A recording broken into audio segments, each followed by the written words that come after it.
झिम्बाब्वेने ऑस्ट्रेलियाला हरवलंय आणि फक्त हरवलं नाहीये तर बॅटिंग चांगली होती, त्यांची बॉलिंग शिस्तबद्ध होती आणि फिल्डिंग तर जबरदस्तच होती.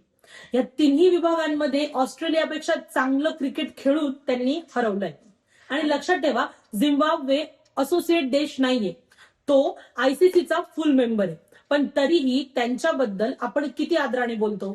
या T20 वर्ल्ड कप मध्ये एक गोष्ट तर स्पष्ट दिसते, ज्या देशांबद्दल आपण फारसं बोलत नाही, ज्यांना आपण मोठ्या संघाच्या तोडीचं मानत नाही, ते देश आता आपल्याला सांगतायत की आम्हाला फक्त संधी द्या, त्याच स्टेजवर येऊन आमच्या पोटेन्शियल दाखवण्याची एक संधी द्या. कारण T20 हा एक असा फॉर्मॅट आहे जिथे सामना कधीही फिरू शकतो आणि कोणीही कोणालाही हरवू शकतं. याचं बेस्ट एक्झाम्पल म्हणजे नेपाळने इंग्लंडला जवळजवळ हरवलंच होतं. मग नेपाळलाच इटलीने हरवलं. युएसएने भारताच्या डोळ्यात डोळे घालून सामना खेळला होता. नेदरलँड्सने पाकिस्तानला धक्का दिला आणि आता झिम्बाब्वेने ऑस्ट्रेलियाला हरवलं. हे फक्त अपसेट नाहीयेत, तर हे सिग्नल आहेत.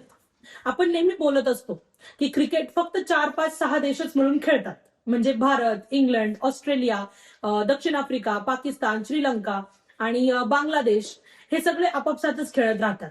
पण हा T20 वर्ल्ड कप आपल्याला सांगतोय की दरवाजे उघडा, नवीन संघांना स्टेज द्या, स्पर्धा जी आहे ती वाढू द्या. कारण हा एक असा खेळ आहे, हा एक असा फॉर्मॅट आहे जिथे कोणीही काहीही करू शकतं. चांगले क्रिकेट खेळण्याची संधी आपल्याला त्यांना देणं गरजेचं आहे. झिम्बाब्वे काय विजय होता हा.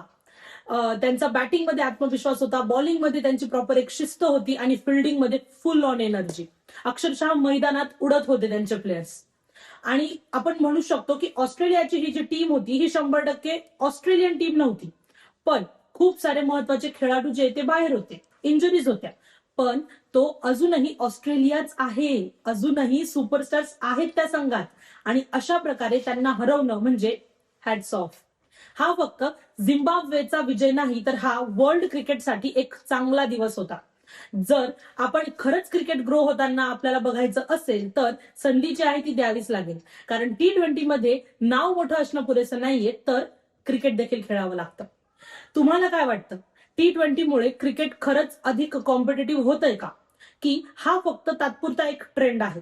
कमेंटमध्ये नक्की सांगा आणि व्हिडिओ आवडला असेल तर लाईक करा आणि अशाच क्रिकेट अनालिसिससाठी सबस्क्राईब करायला विसरू नका. भेटू पुढच्या व्हिडिओमध्ये. तोपर्यंत क्रिकेट बघा आणि एन्जॉय करा.